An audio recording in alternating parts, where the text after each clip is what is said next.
Hi friends, అందరికీ నమస్కారం అండి. తెలంగాణ రాష్ట్ర వ్యాప్తంగా ఆసరా చేయుత పెన్షన్ లబ్ధిదారులకు సంబంధించి ప్రభుత్వం నుంచి ఇప్పుడిప్పుడే ఇంపార్టెంట్ ఫ్లాష్ అప్డేట్ అయితే రావడం జరిగిందండి. సో ఆ వివరాలు ఏంటనేది కూడా వీడియోలో తెలుసుకుందామండి. వీడియోని చివరి వరకు చూడండి, అర్థమవుతుందన్నమాట. ఈరోజు ఉన్నటువంటి టాప్ 5 ముఖ్య అప్డేట్స్ ఏంటనేది కూడా వీడియోలో తెలుసుకుందాం. వీడియోని చివరి వరకు చూడండి, అర్థమవుతుంది. మొదటిసారిగా ఛానల్ చూస్తే తప్పకుండా సబ్స్క్రైబ్ చేసుకోండి. చూస్తున్నారు కానీ లైక్ చేయడం మర్చిపోతున్నారు. సో వెంటనే లైక్ చేయండి, వీడియోలోకి అయితే వెళ్ళిపోదామండి.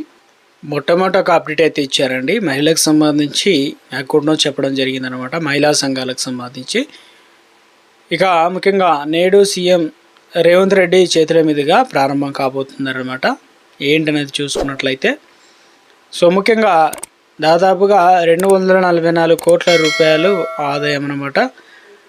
ఇప్పుడు ప్రస్తుతం తెలంగాణ రాష్ట్ర వ్యాప్తంగా ఆర్టీసీ బస్సులను అద్దెకిచ్చి జిల్లాల్లో నల్గొండ మొదటి స్థానంలో నిలిచిందనమాట. అయితే ఆ జిల్లాల్లో మొత్తం 32 బస్సులు అనేది ఆర్టీసీకి అద్దెకి ఇవ్వడం జరిగింది. ఆ తర్వాత నిజామాబాదు 28 బస్సులు అద్దెకిచ్చారు, 2వ స్థానంలో నిలిచారు. తర్వాత అత్యల్పంగా మేడ్చల్ మల్కాజిగిరి జిల్లాలో 5 బస్సులు ఇచ్చారు.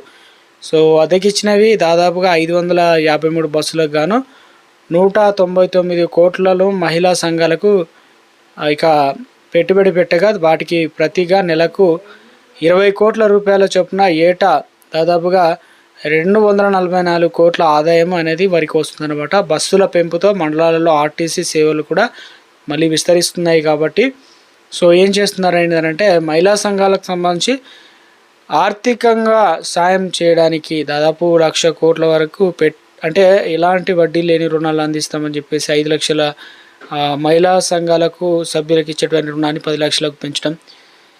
ఇప్పుడు ఇందిరమ్మ మహిళా శక్తి పథకం అనేది భాగంగా కొనుగోలు చేసినటువంటి 400 కొత్త బస్సులను సో మహిళా సంఘాల ద్వారా కొనుగోలు చేయించి వారికి ప్రతి నెల కూడా అద్దె రూపంలో వస్తుంది.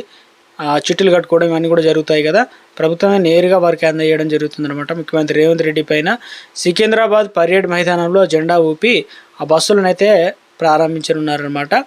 సో ఇందుకు సంబంధించి చూసుకున్నట్లయితే తొలి విడత 153 బస్సులను ప్రారంభించారు. వీటికి డ్రైవర్లు, కండక్టర్లు, ఆర్టీసీ అనేది సమకూర్చడం జరిగింది. జీతపత్యాలు పోను ఒక్కొక్క బస్సుకు సంబంధించి ఆర్టీసీకి దాదాపుగా అద్దె ఎంత చెల్లిస్తున్నారంటే 69,468 చెల్లిస్తున్నారనమాట ఒక నెలకే. ఇలా 53 బస్సులు అయితే ఉన్నాయన్నమాట.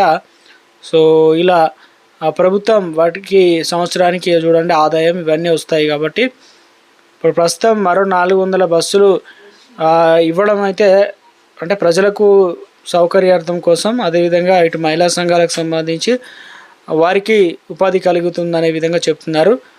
దీంతో ఈ బస్సులకు సంఖ్యనే 553కి చేరింది. కాగా రాష్ట్ర పేదరిక నిర్మూలన సంస్థ సెర్పు మహిళా సంఘాల ద్వారా ఆ బస్సులను కొనుగోలు చేయించింది. ప్రభుత్వ ఆదేశాల మేరకు ఆర్టీసీ వీటిని అద్దెకి అయితే తీసుకోవడానికి అంగీకారం తెలపడం జరిగిందనమాట. ఒక అప్డేట్ అయితే ఇచ్చారు. మరో అప్డేట్ అయితే వచ్చిందండి. ఇక్కడ వచ్చేసి ముఖ్యంగా ఉపాధి హామీ పథకం లేదంటే కరువు పని కూడా అంటాం కాబట్టి గ్రామీణ పేదలకు సంబంధించి ఉపాధి కల్పించడంతో ప్రభుత్వం బాధ్యత అని చెప్పేసి ఉపాధి హక్కు అనేది కాపాడడం తక్షణ కర్తవ్యం అని చెప్పేసి చెప్తున్నారు. మంత్రి సీతక్క దీనిపైన ఒక లేటెస్ట్ అప్డేట్ అయితే ఇవ్వడం జరిగిందనమాట.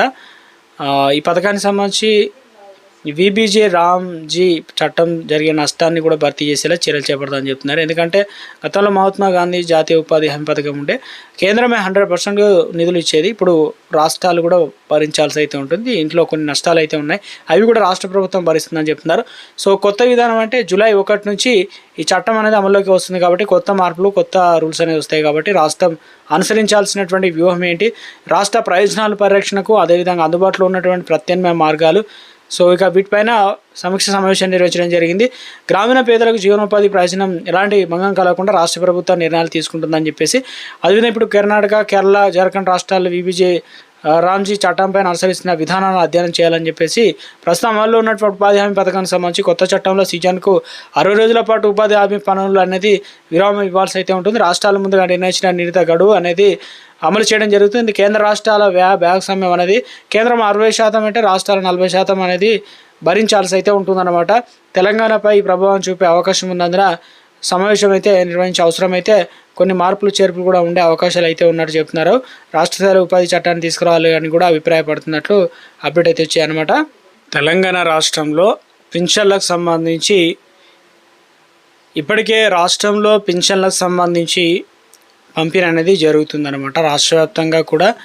సో కొన్ని జిల్లాల్లో అయితే ఇప్పటికే అందజేస్తున్నారు అంటున్నారు, కొన్ని జిల్లాల్లో అయితే ఇంకా రాలేదని అంటున్నారు. రాష్ట్ర వ్యాప్తంగా కూడా పెన్షన్ల పంపిణీ కార్యక్రమం అయితే నడుస్తుందన్నమాట. ఒకవేళ మీరు పెన్షన్లు ఎంత తీసుకున్నారు ఏంటనేది కూడా కామెంట్ సెక్షన్లో కామెంట్ చేయండి.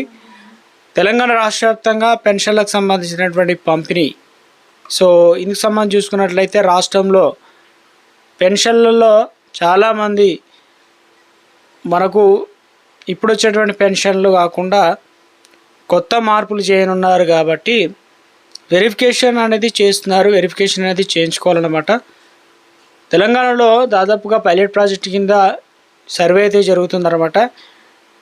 వీరికి ఒకే విధానంలో ఇవ్వబోతున్నారంటూ తాజాగా అప్డేట్స్ అయితే వచ్చాయన్నమాట. పెన్షన్లకు సంబంధించి ప్రభుత్వం ఏం చెప్తుందంటే, తెలంగాణలో పెన్షన్లు తీసుకున్నటువంటి ఆసరా పెన్షన్లు ఎవరైతే ఉన్నారో వారు ప్రతి నెల కూడా పోస్ట్ ఆఫీస్ ద్వారా ఇక పోస్ట్ మ్యాన్ ఒకరోజు ముందే తీసుకొచ్చి వారికి డబ్బులు అయితే అందజేస్తారు. ఇచ్చే టైంలో చేతిపాటం చూపిస్తున్నారని, వారికి పెన్షన్లు టైంకి అందించడం లేదని, 16 రూపాయలు కూడా ఇవ్వడం లేదని చెప్పేసి కొంతమంది మరణించిన వారి పేరు మీద కూడా పెన్షన్లు కాజేస్తున్నారని ప్రభుత్వానికి ఫిర్యాదులు రావడం, అనర్హులు కూడా పెన్షన్లు పొందుతున్నట్లు గుర్తించడం జరిగింది. సో వీటన్నిటిని ఏరివేయడానికే ప్రభుత్వం మొగ్గు చూపింది కాబట్టి, సో తెలంగాణ రాష్ట్ర వ్యాప్తంగా వీటన్నిటిని పంచాయత్ సెక్రటరీ అదేవిధంగా చేదే యాప్ అయితే ఉంది కాబట్టి అందులో వచ్చేసి ఫేస్ అథెంటికేషన్ ఫోటో అనేది దిగాల్సి అయితే ఉంటుందన్నమాట.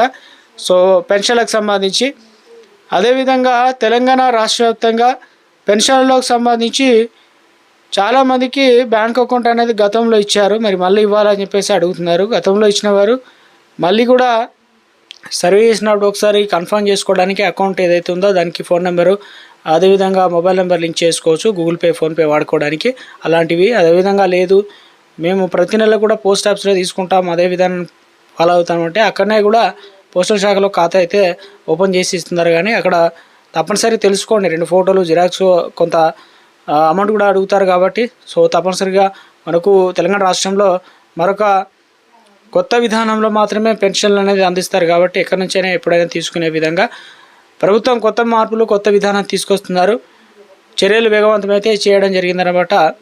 సో రాష్ట్రంలో ఆసరా పెన్షన్ల లబ్ధిదారులకు సంబంధించి పెన్షన్ల పంపిణీ అనేది ప్రస్తుతం దరఖాస్తులు అనేది తీసుకున్నారు. వాటికి ఎవరికి మరి కొత్త పెన్షన్లు 2 లక్షలు ఇస్తున్నారు ఏంటనేది కూడా లిస్ట్ అనేది త్వరలోనే వెలువడించబోతున్నారంటూ తాజాగా అప్డేట్స్ అయితే వస్తుందన్నమాట.